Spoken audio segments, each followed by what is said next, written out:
নমস্কাৰ বন্ধু বান্ধৱীসকল, সপোন সাগৰলৈ স্বাগতম জনাইছোঁ আপোনালোকক। আজি মই আপোনালোকৰ ওচৰত আলোচনা কৰিবলৈ ওলাইছোঁ, সপোনত যদি আপোনালোকে কিবা খোৱা দেখে, ভাত খোৱা যদি দেখে, নিজে যদি খাই থকা দেখে, বা বেলেগে খোৱা দেখে, বা ভাত বনাই থকা দেখে, বা ভোজ খোৱা দেখে, এনেকুৱা যদি সপোনত কেনেবাকৈ আপুনি দেখিছে, তেতিয়াহ'লে ইয়াৰ দ্বাৰা এটাই কথা আপোনালোকে গম পাব যে সপোন শাস্ত্ৰ অনুসৰি কিবা খোৱা দেখাটো নিজক বা বেলেগক যদি আপুনি দেখিছে, ভিন ভিন অৱস্থাত যদি আপোনালোকে খোৱা বস্তুৰ লগত জড়িত যিকোনো অৱস্থাত যদি আপুনি দেখিছে, খাই থকা ঢেৰ যদি খোৱা বস্তু আপুনি খাই আছে অকলে বহি পেলাই, বা বেলেগে খাই থকা আপুনি চাই আছে, এনেকুৱা সপোনবোৰৰ অৰ্থ কিন্তু এটাই হয়, যদি আপুনি কেনেবাকৈ এনেকুৱা দেখিছে, তেতিয়াহ'লে আপোনাৰ লগত যদি টকা পইচাৰ লগত জড়িত যদি বহু সমস্যা যদি বহু আগৰ পৰা চলি আছে, এনেকুৱা সপোন দেখাৰ পাছত কিন্তু আপোনালোকৰ যি সমস্যাবোৰ লাহে লাহে দূৰ হ'বলৈ যাব। আপোনালোকে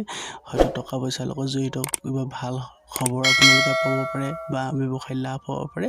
এনেকুৱা সপোনবোৰ দেখাৰ পাছত কিন্তু এনেকুৱা সমস্যাবোৰ অতি শীঘ্ৰে দূৰ হয়। গতিকে সপোনত এনেকৈয়ে ইংগিত দিছে যে কিবা যদি খাই থকা দেখে আপোনালোকে, আপোনাৰ জীৱনটো ৰঙীন হ'ব, কিয়নো আপোনালোকে কোনো বস্তুৰ অভাৱ আপোনালোকে অনুভৱ কৰিব নোৱাৰিব যদি এনেকুৱা সপোনত কেনেবাকৈ দেখিছে।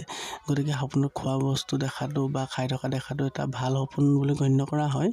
গতিকে আপোনালোকে কি অৱস্থাত কেনেধৰণে খাইছে আপোনালোকে মোক কমেণ্ট কৰি জনাব। যদি কিবা জানিবলগীয়া থাকে আপোনালোকক কমেণ্টৰ জৰিয়তে আপোনালোকে উত্তৰ দিম। গতিকে আপোনালোকে মোৰ এই চেনেলটি ছাবস্ক্ৰাইব কৰি নাপাহৰিব। গতিকে আজিলৈ ইমানে আছিলে, ধন্যবাদ।